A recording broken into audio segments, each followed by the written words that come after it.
आदित्य कहानी।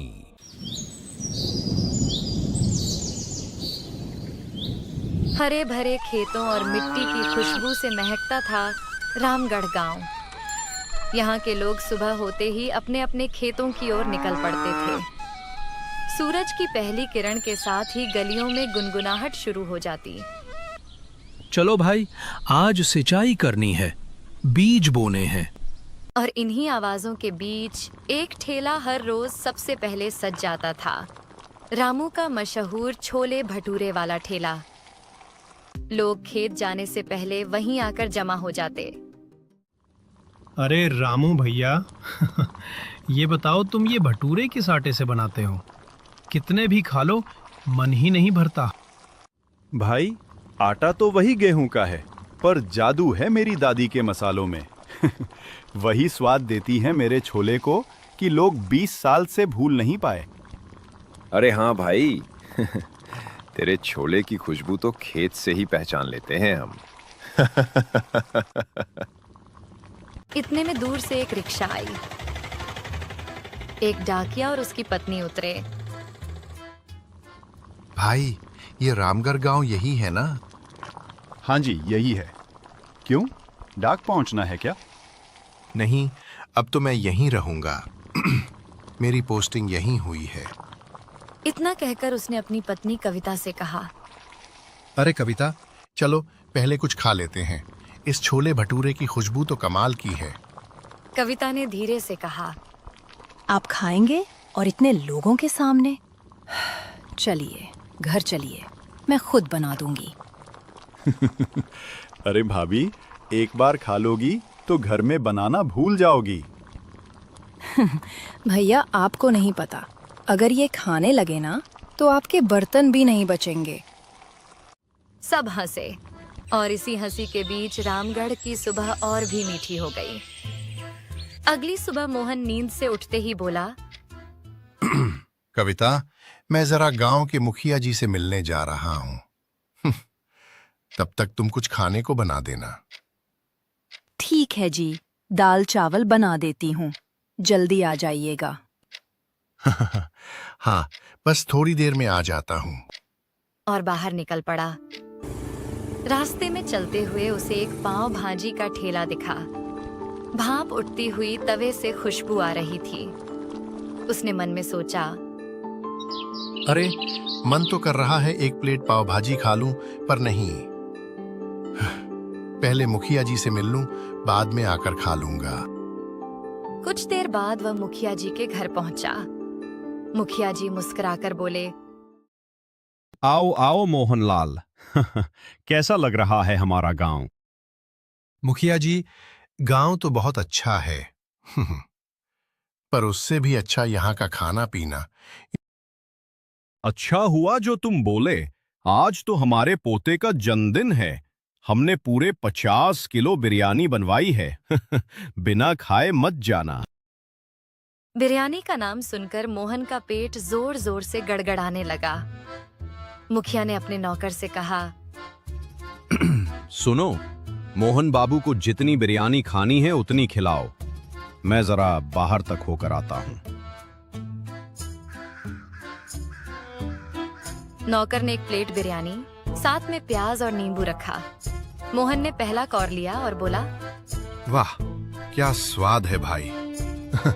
और एक प्लेट लाओ। एक प्लेट, फिर दूसरी, फिर तीसरी।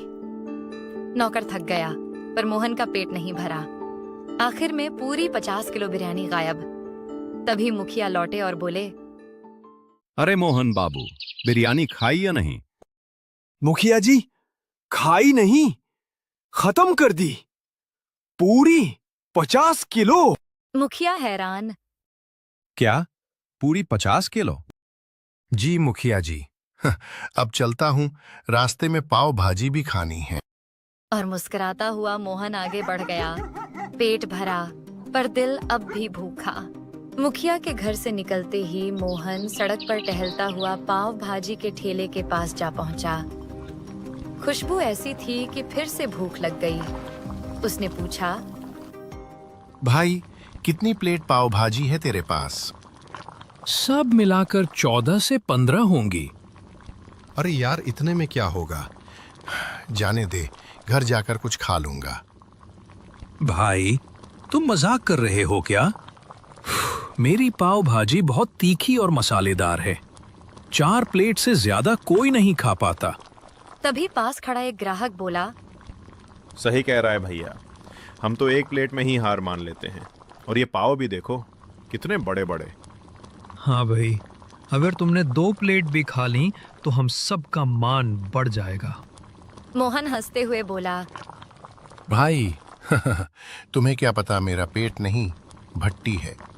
चलो एक काम करते हैं, अगर मैंने सारी 15 प्लेट खा ली तो पैसे नहीं दूंगा, लेकिन अगर एक भी प्लेट बची तो सारे की डबल कीमत दूंगा। ठेले वाला की आंखें चमक उठी। मान गया, आज तो किस्मत खुल जाएगी। पहली प्लेट आई। 4 बड़े पांव, ऊपर से मक्खन टपकती गर्म भाजी। उसने झटपट पूरी प्लेट साफ कर दी। चलो दूसरी लाओ, उसने कहा। ठेले वाला थोड़ा हैरान, पर लाया। वो भी खत्म।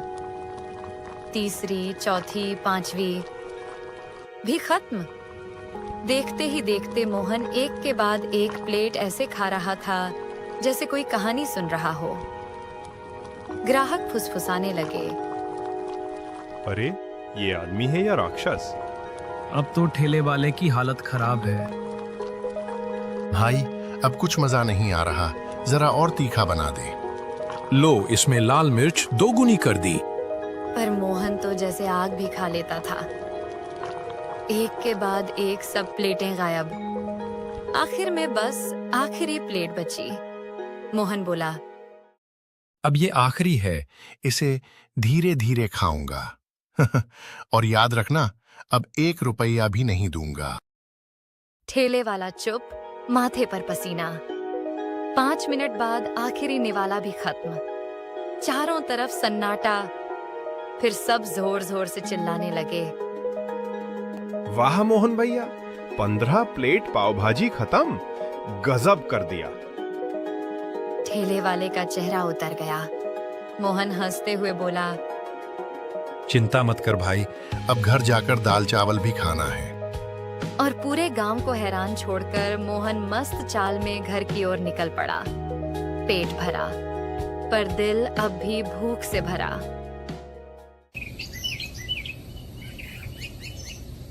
अब रामगढ़ में सिर्फ एक ही नाम गूंज रहा था, मोहन, नया पोस्टमैन। हर चौपाल, हर खेत, हर ठेले पर बस उसी की चर्चा थी। अरे सुनो, पता है वो नया पोस्टमैन ना, उसे 100 आदमी जितना खाना चाहिए। मैंने भी सुना है, पूरे गांव में बस उसी भुक्खड़ की बात हो रही है। उसी समय कविता बाजार से सब्जी लेकर लौट रही थी। ये बातें सुनकर उसका चेहरा उतर गया। वो मन ही मन बोली, लोगों ने मेरे मोहन जी का मजाक बना दिया। घर पहुंचकर उसने गुस्से में कहा, सुनिए जी, आज से आप बाहर कुछ नहीं खाएंगे। जो भी खाना है घर में ही मिलेगा, समझे आप? अरे भाग्यवान, तुम क्यों परेशान हो रही हो? मैं अब ज्यादा नहीं खाता। और सुनो, आज गांव में खाने की प्रतियोगिता रखी गई है। क्या? आप मत जाइए, लगता है गांव वालों की कोई साजिश है। सब आपका मजाक उड़ाएंगे। अरे तुम भी ना। कैसी अजीब बातें करती हो। अब मुझे देर हो रही है, प्रतियोगिता शुरू होने वाली है। गांव के चौक में बड़ा हंगामा था। मुखिया जी बोले, सुनो सुनो, आज की खाने की प्रतियोगिता शुरू होती है। जो 5 प्लेटें खत्म करेगा वही विजेता कहलाएगा। मोहन सहित 5 प्रतियोगी थे। सब दुबले पतले पर आत्मविश्वास से भरे। पहली प्लेट आई, रसगुल्ले। सबके चेहरे खिल उठे। एक एक करके सबने रसगुल्ले खाए, पर मोहन तो रसगुल्ले ऐसे निगल रहा था जैसे मूंगफली हो। सब बोले, वाह, पोस्टमैन तो फौलाद का बना है। दूसरी प्लेट दाल चावल। थालियां इतनी भरी थीं कि देखते ही 3 प्रतियोगियों ने हार मान ली। अब मैदान में 2 ही बचे, मोहन और गांव का एक जवान रघु। तीसरी प्लेट आई, गर्मा गर्म जलेबी। रघु ने तेजी से खाना शुरू किया, मगर सिर पर पसीना।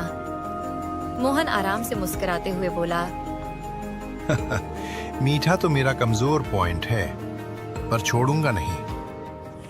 कुछ ही देर में जलेबियां भी गायब। रघु हांफने लगा। तभी चौथी प्लेट शेजवान नूडल्स मंच पर आई। लाल मिर्च की खुशबू से ही सबकी आंखें जलने लगीं। भाई बहुत तीखा है। अरे ये तो मजा है। जितनी तीखी उतनी अच्छी। बस अब नहीं होगा। गांव में तालियां गूंज उठीं। मुखिया बोले, वाह मोहन बाबू, अब तो उठ जाइए, आप जीत चुके हैं। मोहन ने मुस्कुराते हुए कहा, अरे नहीं मुखिया जी, पहले ये चौथी प्लेट तो खत्म कर लूं। सभी ठहाका मारकर हंस पड़े। मुखिया बोले, मोहन बाबू, अब आपकी जीत पक्की है।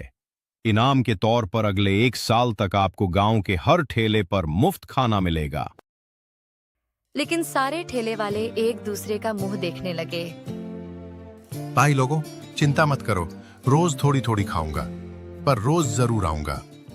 पर गांव वालों को नहीं पता था कि मोहन दिन में खाना खाता है और रात में इंसान। अगले ही दिन रामगढ़ गांव में हड़कंप मच गया। सुबह सुबह एक औरत भागती हुई चौपाल पर आई।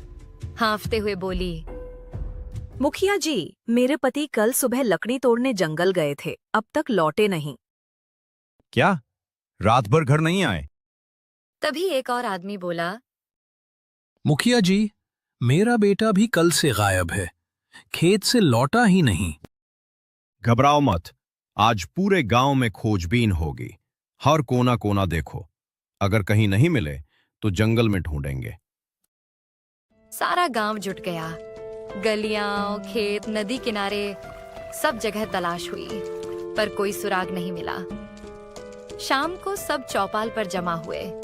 मुखिया बोले, हमने गांव छान मारा, अब बस जंगल बचा है। 4 आदमी वहां गए हैं, उनका समाचार आने दो। थोड़ी देर बाद जंगल से चारों लौटे। उनके चेहरों पर डर साफ झलक रहा था। एक बोला, मुखिया जी, हमें कुछ कपड़े मिले हैं, वही कपड़े जो लापता लोगों के थे, और वो भी एक गुफा के बाहर पड़े थे। लगता है किसी जंगली जानवर ने सबको खा लिया। मुखिया ने गंभीर स्वर में कहा, अब गांव को सतर्क करना होगा। आज रात पहरा दिया जाएगा। रात गहरी हो चुकी थी। 2 पहरेदार गांव के बाहर खड़े थे। अचानक एक ने कहा, अरे वो देखो, वो तो मोहन लग रहा है इतनी रात को।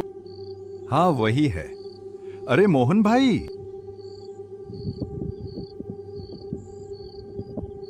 मुझे बहुत भूख लगी है, कुछ खाने को दो। इतना कहते ही उसका शरीर कांपने लगा। आंखें लाल हो गईं, दांत नुकीले, और पलक झपकते ही वो भयानक राक्षस बन गया। दोनों पहरेदार चीख भी न पाए। उन्हें उसने खा लिया। खून की गंध से हवा सिहर उठी। उसी वक्त मुखिया जी वहां पहुंचे। उन्होंने ऊंचे स्वर में कहा, बस करो, अब बहुत हुआ, वापस जाओ अपने ठिकाने पर। राक्षस कुछ ही पल में अंधेरे में गायब हो गया। मुखिया ने भारी आवाज में कहा, अब इस गांव को कोई नहीं बचा सकता। जो होना था वो हो गया। लोगों को कभी पता न चला कि वो राक्षस कौन था, और सबसे बड़ा सवाल ये रह गया, मुखिया जी को वो राक्षस कहां से मिला और उन्होंने उसे रामगढ़ में क्यों लाया। उस रात के बाद रामगढ़ की गलियां सन्नाटे में डूब गईं और हवा में बस एक कहानी तैरती रही। रामगढ़ का पोस्टमैन, जो भूख में इंसान था पर रात में राक्षस बन जाता था।